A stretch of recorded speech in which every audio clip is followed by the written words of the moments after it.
ভারতের প্রধানমন্ত্রী নরেন্দ্র মোদীকে প্রাণে মারা ছক। নেপথ্যে কারা? আমেরিকা নাকি বাংলাদেশ? তোদেরকে আমি জবাই করব। এই বাংলাদেশি আমি বলতেছি মোদী, আমার বাবাকে তোরা যেভাবে উলঙ্গ করেছিস আমি তোর ধুতি খুলবো, তোকে জবাই করব।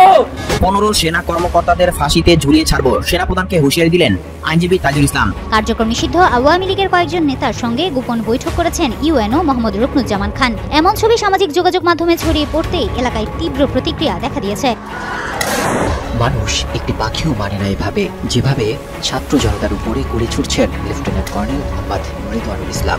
সম্মানিত দর্শক, আসসালামু আলাইকুম। নতুন একটি নিউজে আপনাকে স্বাগতম। প্রিয় দর্শক, এবার ভারতের প্রধানমন্ত্রী নরেন্দ্র মোদীকে হত্যার গোপন পরিকল্পনা ফাঁস।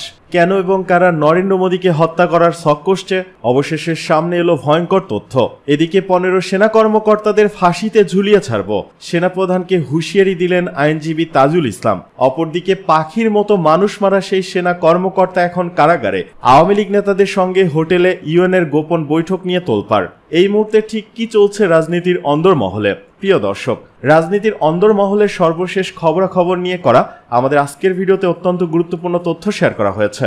দয়া করে ভিডিওটি শুরু থেকে শেষ পর্যন্ত ধৈর্য সহকারে দেখে একটি লাইক দিয়ে সবাইকে বেশি বেশি করে শেয়ার করে দিবেন। সেই সাথে আমাদের ভিডিওটি আপনি বাংলাদেশের কোন জেলায় বসে দেখছেন বা শুনছেন সেটি অবশ্যই কমেন্ট বক্সে কমেন্ট করে জানিয়ে দিতে ভুলবেন না। চলুন আর কথা না বাড়িয়ে ভিডিওটিতে একটি লাইক দিয়ে ধারাবাহিকভাবে আজকের গুরুত্বপূর্ণ খবরগুলো দেখে নেই।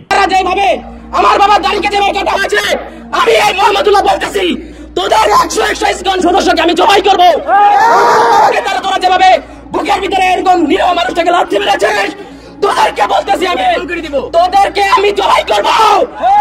এই বাংলাদেশি আমি বলতেছি মোদী, আমার বাবাকে তোরা যেভাবে উলঙ্গ করেছিস আমি তোর ধুতি খুলবো, তোকে জবাই করবো। আমি মোহাম্মদুল্লাহ বলতেছি, আমার বাবাকে তোরা যেভাবে ভারত পাচার করার চেষ্টা করেছিস, তোদেরকে ভারতের ওই শিকড় থেকে পায়ে বেরি বেঁধে গাজওয়াতুল হিন্দের সৈনিক হিসেবে তোদেরকে নিয়ে আসবো ইনশাআল্লাহ। এই বাংলায় তোদেরকে জবাই করা হবে, এই বাংলায় তোদেরকে জবাই করা হবে ইনশাআল্লাহ তাআলা। আমার বাবাকে ওরা গত 21 তারিখে আমার বাবা সকালে আজকার আদায় করার পর 7টার দিকে হাঁটতে বের হয়েছিল। ওরা মাজুখান বাজার, গাজীপুরে মাজুখান সবাই ছিলেন, ওই মাজুখান ওই জায়গায় 7টার দিকে কোনো দোকান খোলা থাকে না। ওরা 5 মিনিটের ভিতরে একটা অ্যাম্বুলেন্স ভাড়া করে আমার বাবাকে সরাসরি চাপ মেরে গাড়ি থেকে নেমে বাবার মুখে রুমাল দেওয়া হয়। তারপরে বাবা যেন রুমাল থেকে মুখ সরাতে না পারে সেজন্য বাবার পিছে বাবার ব্রেন টিউমারের সিরিয়াস অপারেশন হয়েছে। ডাক্তার বলছে এখানে যেন আঙ্গুলের ইশারাও না লাগে। ওরা ওইখানে এরকম ভাবে জোরে জোরে 3টা থাবর মারছে আমার বাবাকে। আমার বাবাকে থাবর মারার পর আমার বাবা আর সইতে পারে নাই। উনি 9টা 17টা রোগে অসুস্থ মানুষ, ওনার বয়স 60 বছর। আপনারা বুঝতে পারতেছেন কিরকম মানুষ উনি। ওরা আমার বাবাকে বস্তার মতো করে গাড়িতে উঠাইছে। তারপরে ওরা আমার বাবা যেহেতু অচেতনের রুমাল চাপাতে হয়েছে, আমার বাবাকে ওরা লাত্তি খুশি উষ্টা ঝাঁসতে আসছে, সব দেওয়া শুরু করছে এই অ্যাম্বুলেন্সের ভিতরে। আমার বাবা কিছুক্ষণের ভিতরে অচেতন হয়ে গেছে, আর ওনার শেষ নেই। গত 1.5 ঘন্টা পর যখন আমার বাবা শেষ আসে তখন আমার বাবা দেখেন ওর আর চোখে কালো পট্টি বাঁধা। উনি এক চোখ শুধু এভাবে সরাইছিলেন, সরানোর দায়ে ওরা আবার আমার বাবাকে অ্যাটাক করছে। ওরা আমার বাবার পেটে মোট 27টা লাথি মারছে, এমন লাথি মারছে যেগুলো মানুষ সহ্য করতে পারে না। আমার বাবার ব্রেন টিউমার অপারেশন হয়েছে, ওইখানে ওরা 25টার মতো ঠাবর মারছে। আমার বাবাকে যেন ওরা নির্যাতন করতে পারে এরকম মনোভাব সৃষ্টি করার জন্য মদ গাঁজা জুয়া যা করা লাগে ওরা তা খেয়েছে। ওরা আমার বাবাকে এরকম করে মদের বোতল দিয়ে আমার বাবাকে পিটাইছে।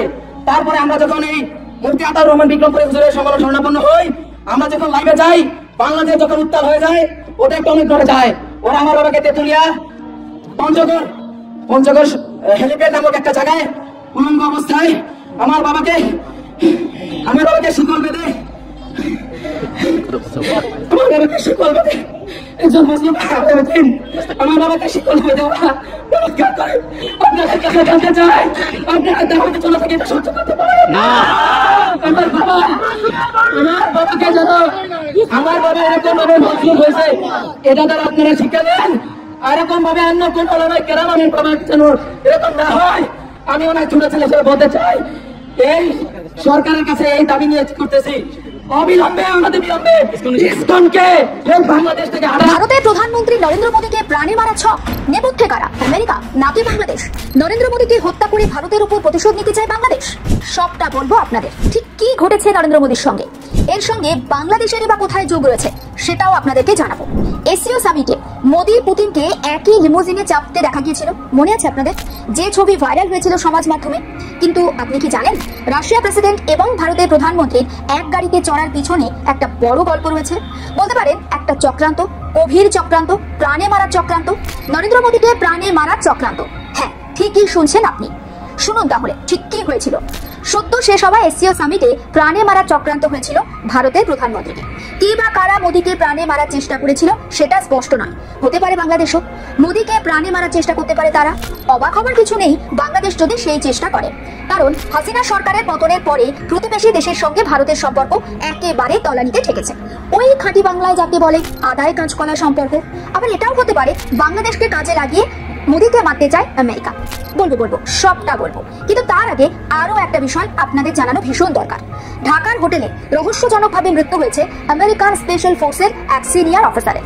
31শে অগস্ট ঢাকার ওয়েস্টিন হোটেলের 808 নম্বর ঘর থেকে American first special forces commander inspector general Terrence Arvel জ্যাকসনের মৃতদেহ পাওয়া যায়।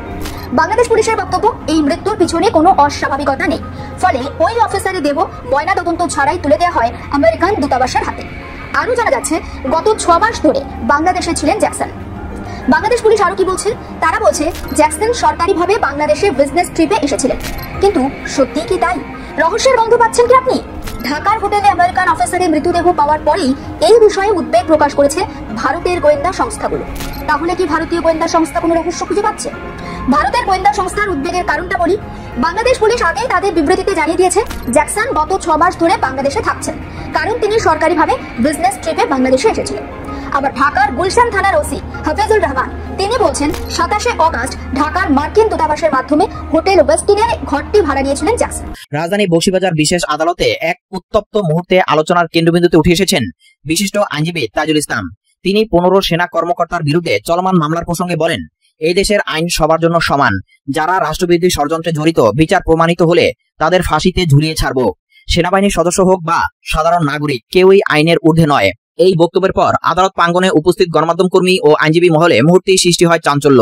বিশেষ করে ফাঁসিতে ঝুলিয়ে ছাড়ব এই কথাটি দ্রুত সামাজিক যোগাযোগ মাধ্যমে ছড়িয়ে পড়ে এবং অনেকে এটিকে কঠোর, আবার কেউ কেউ এটিকে ন্যায় বিচারের প্রতি দৃঢ় অঙ্গীকার হিসেবে ব্যাখ্যা করেছেন। গত সপ্তাহে 15 জন সেনা কর্মকর্তাকে রাষ্ট্রদ্রোহ ও মানবতাবিরোধী অপরাধের মামলায় গ্রেফতার করে আদালতে হাজির করা হয়। অভিযোগ অনুযায়ী তারা গত কয়েক মাসে দেশের অভ্যন্তরীণ নিরাপত্তা বিঘ্নিত করার মতো কর্মকাণ্ডে সম্পৃক্ত ছিলেন। এই মামলার প্রসিকিউশন প্যানেলের নেতৃত্ব দিচ্ছেন আইনজীবী তাজুল ইসলাম, যিনি আদালতে বলেছেন, আইনের চোখে সবাই সমান। সেনাবাহিনীর গৌরব নষ্ট করতে কেউ পারবে না। আমরা প্রমাণ সহ দেখাবো রাষ্ট্রদ্রোহের ষড়যন্ত্র করলে তার পরিণতি কতটা ভয়াবহ হতে পারে। তবে প্রতিরক্ষা আইনজীবীরা দাবি করেছেন, এই কর্মকর্তাদের অনেকে রাজনৈতিক প্রতিহিংসার শিকার এবং প্রকৃত সত্য গোপন করে তাদের ফাঁসানো হচ্ছে। তারা বলছেন, মামলাগুলোতে অনেক অসঙ্গতি রয়েছে এবং সেনাবাহিনীর মর্যাদাকে আঘাত করার এক পরিকল্পিত প্রচেষ্টা চলছে। সেনাবাহিনী প্রধান জেনারেল ওয়াকারুজ্জামান সাংবাদিকদের প্রশ্নের জবাবে বলেন, সেনাবাহিনী সর্বদা আইনের প্রতি শ্রদ্ধাশীল। কোনো সদস্য অপরাধ করলে তাকে বিচার প্রক্রিয়ায় মুখোমুখি হতে হবে, তবে আদালতের বাইরে হুমকি বা অতিরিক্ত বক্তব্য দেওয়া কারোর জন্য শোভন নয়। তিনি আরো যোগ করেন যে সেনাবাহিনী এই মামলাগুলোতে পূর্ণ সহযোগিতা করছে এবং বিচার প্রক্রিয়া যেন স্বচ্ছ ও নিরপেক্ষ হয় তা নিশ্চিত করবে। তাজুল ইসলামের বক্তব্যকে কেন্দ্র করে রাজনৈতিক অঙ্গনে নানা প্রতিক্রিয়া দেখা গেছে। একজন ক্ষমতাসীন দলের মুখপাত্র বলেছেন, দেশে এখন কেউ আইনের ঊর্ধ্বে নয়। তাজুল ইসলাম যা বলেছেন তা ন্যায় বিচারের পক্ষের দৃঢ় বার্তা। অন্যদিকে বিরোধী দলের এক নেতা মন্তব্য করেন, আইনজীবী হয়েও তিনি বিচার সম্পূর্ণ হওয়ার আগে ফাঁসির হুমকি দিচ্ছেন, যা আইনের শাসনের পরিপন্থী। এতে বিচার প্রক্রিয়া প্রভাবিত হতে পারে। আইন বিশেষজ্ঞ ও সাবেক বিচারপতি ডক্টর কামরুল হোসেন বলেন, তাজুল ইসলামের বক্তব্য আবেগপ্রবণ হলেও এটিকে বিচারিক ঘোষণা হিসেবে দেখা ঠিক নয়। আদালতই শেষ কথা বলবে, তবে এই ধরনের মন্তব্য বিচার ব্যবস্থার নিরপেক্ষতা নিয়ে প্রশ্ন তুলতে পারে। অন্যদিকে রাজনৈতিক বিশ্লেষক সাবরিনা রহমান মনে করেন, বর্তমান পরিস্থিতিতে বিচার বিভাগ ও সেনাবাহিনী দুই প্রতিষ্ঠানই সংবেদনশীল অবস্থানে, তাই উভয় পক্ষেরই সংযত ভাষা ব্যবহার করা জরুরি। অনেকে লিখছেন, একজন আইনজীবীর মুখে এমন দৃঢ় কথা শোনার সময় এসেছে। অন্যরা মন্তব্য করেছেন, বিচার শুরু না হতে এমন ঘোষণা আদালতের প্রতি অসম্মান। সন্ধ্যায় নিজ চেম্বারে সংবাদ মাধ্যমের প্রশ্নের জবাবে তাজুল ইসলাম বলেন, আমার বক্তব্য ভুলভাবে ব্যাখ্যা করা হয়েছে। আমি বলেছি, আইনের বিচারে যদি প্রমাণিত হয় তখনই কঠোর শাস্তির দাবি জানাবো। আমি আইনকে সম্মান করি, কারো প্রতি ব্যক্তিগত বিদ্বেষ আমার নেই। তিনি আরো জানান যে তার মূল উদ্দেশ্য ছিল আইন ও ন্যায় বিচারের প্রতি জনসচেতনতা সৃষ্টি করা, কোনো প্রকার হুমকি দেওয়া নয়। ঘটনাটি সাম্প্রতিক সময়ে বাংলাদেশের বিচার বিভাগ, সেনাবাহিনী ও রাজনীতির ত্রিমুখী সম্পর্ককে নতুন করে আলোচনায় এনেছে, যেখানে একদিকে আইনজীবীদের একাংশ বলছে ন্যায় বিচার প্রতিষ্ঠা পেলে কঠোর অবস্থান প্রয়োজন, অন্যদিকে সমালোচকরা বলছেন এই ধরনের মন্তব্য গণতান্ত্রিক কাঠামোর জন্য বিপজ্জনক বার্তা বহন করে। সবশেষে বলা যায়, 15 সেনা কর্মকর্তার মামলাটি এখন শুধু আদালতের নয়, বরং পুরো জাতির নজরে। বিচার প্রক্রিয়া যেভাবে এগোচ্ছে একথা নিশ্চিত, বাংলাদেশ এখন একটি ঐতিহাসিক রায়ের অপেক্ষায়।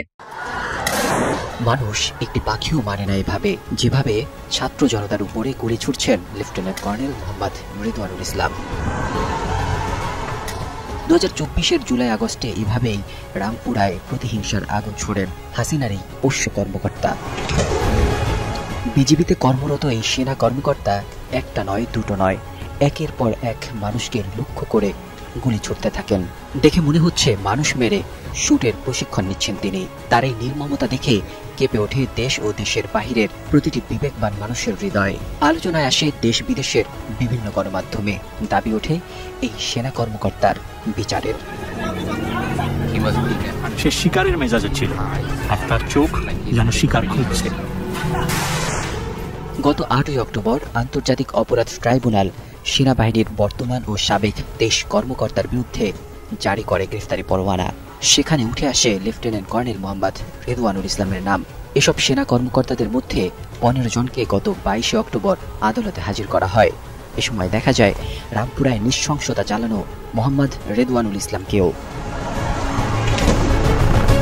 শীততাপ নিয়ন্ত্রিত সবুজ প্রিজন ভ্যান থেকে ট্রাইব্যুনালে যাওয়া আবার প্রিজন ভ্যানে ওঠা, পুরো সময় তাকে দেখা যায় নির্লিপ্ত। জুলাই অভ্যুত্থানের সময় বিক্ষোভকারীদের লক্ষ্য করে নির্বিচারে গুলি চালিয়েছিলেন আইন শৃঙ্খলা ও নিরাপত্তা বাহিনীর অনেক সদস্য। তবে তাদের সবার নৃশংসতার দৃশ্য ক্যামেরায় ধরা পড়েনি, কিন্তু টেলিভিশনের ক্যামেরায় বন্দী হয় বিক্ষোভকারীদের নিশানা করে গুলি ছোড়া বিজেপি কর্মকর্তা মোহাম্মদ রেদওয়ানুল ইসলামের প্রাণঘাতী অস্ত্র ব্যবহারের নির্মমতার দৃশ্য। এটি শুধু একজন সদস্যের হঠকারী আচরণই নয়, বরং তখনকার সময়ে রাষ্ট্রীয় বাহিনীর এক অংশের অমানবিকতার প্রতিচ্ছবি।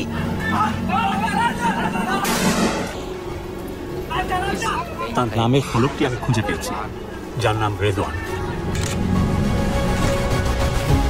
আইনজীবীরা বলছেন রেদওয়ানের এই ফুটেজ মানবতা বিরোধী অপরাধ প্রমাণে একটি গুরুত্বপূর্ণ আলামত হিসেবে বিবেচিত হতে পারে, কারণ এটি রাষ্ট্রীয় নির্দেশে বিক্ষোভকারীদের উপর প্রাণঘাতী হামলার সরাসরি প্রমাণ বহন করে। এমন আরও অনেক গোপন ভিডিও ও প্রত্যক্ষদর্শীর সাক্ষ্য মিললে পুরো ঘটনাচক্রের একটি সুস্পষ্ট চিত্র পাওয়া সম্ভব হবে বলে মনে করছেন তদন্তকারীরা। এদিকে নির্বাচনের সার্বিক প্রস্তুতি নিয়ে বৈঠকে আইন শৃঙ্খলা উপদেষ্টা পরিষদ। আসন্ন জাতীয় নির্বাচন উপলক্ষে সার্বিক প্রস্তুতি, সারা দেশে আইন শৃঙ্খলা পরিস্থিতি, অভিযান পরিচালনা এবং সহিংসতা সৃষ্টিকারীদের বিরুদ্ধে ব্যবস্থা গ্রহণ সহ বিভিন্ন বিষয় নিয়ে বৈঠকে বসেছেন আইন শৃঙ্খলা সংক্রান্ত উপদেষ্টা পরিষদ কমিটি। রবিবার বেলা 11টার দিকে সচিবালয় স্বরাষ্ট্র মন্ত্রণালয়ের সম্মেলন কক্ষে এই বৈঠক শুরু হয়। আইন শৃঙ্খলা সংক্রান্ত উপদেষ্টা পরিষদ কমিটির 15তম বৈঠকে সভাপতিত্ব করছেন স্বরাষ্ট্র উপদেষ্টা লেফটেন্যান্ট জেনারেল অবসরপ্রাপ্ত জাহাঙ্গীর আলম চৌধুরী। স্বরাষ্ট্র মন্ত্রণালয় সূত্র জানায়, আসন্ন জাতীয় সংসদ নির্বাচনকে সামনে রেখে এই বৈঠকের আলোচিত বিষয়গুলোর মধ্যে রয়েছে: 1. দেশব্যাপী চুরি, ছিনতাই, চাঁদাবাজি, দখলবাজি, সংঘবদ্ধ দুষ্কৃতিকারীদের কর্মকাণ্ড রোধে ব্যবস্থা গ্রহণ। 2. জুলাই হত্যাকাণ্ডের শহীদদের মামলার রেকর্ড, তদন্ত ও অগ্রগতি বিষয়ক আলোচনা। দেশে অস্থিরতা সৃষ্টিকারী উস্কানিমূলক সাইবার প্রচারণার বিরুদ্ধে ব্যবস্থা গ্রহণ। 3. নারী ও শিশু নির্যাতন এবং ধর্ষণের বিরুদ্ধে আইনগত ও সামাজিক প্রতিরোধ গড়ে তোলা। 4. মাদকের অপব্যবহার রোধে কার্যকর ব্যবস্থা গ্রহণ সম্পর্কিত আলোচনা। 5. শীর্ষ সন্ত্রাসীদের জামিন পরবর্তী সন্ত্রাসী কার্যক্রম প্রতিরোধ, নির্মূল ও নিয়ন্ত্রণ এবং নিষিদ্ধ ঘোষিত সংগঠনসমূহের অপতৎপরতা রোধে ব্যবস্থা গ্রহণ। 6. গার্মেন্টস বা শিল্প কারখানা শ্রমিকদের বেতন বোনাস পরিশোধ নিশ্চিত করা। 7. গার্মেন্টস কারখানা, ঔষধ শিল্প সহ বিভিন্ন শিল্প প্রতিষ্ঠানে বিশৃঙ্খলা সৃষ্টির অপতৎপরতার বিষয়ে আলোচনা। 8. অস্ত্র জমা ও অবৈধ অস্ত্র উদ্ধার অভিযান পরিচালনা সংক্রান্ত আলোচনা। 9. সীমান্ত ও পার্বত্য অঞ্চল পরিস্থিতি বিষয়ক আলোচনা। 10. রোহিঙ্গা ক্যাম্পের আইন শৃঙ্খলা সহ সার্বিক পরিস্থিতি বিষয়ক আলোচনা। 11. মা ইলি সংরক্ষণ সংক্রান্ত আলোচনা।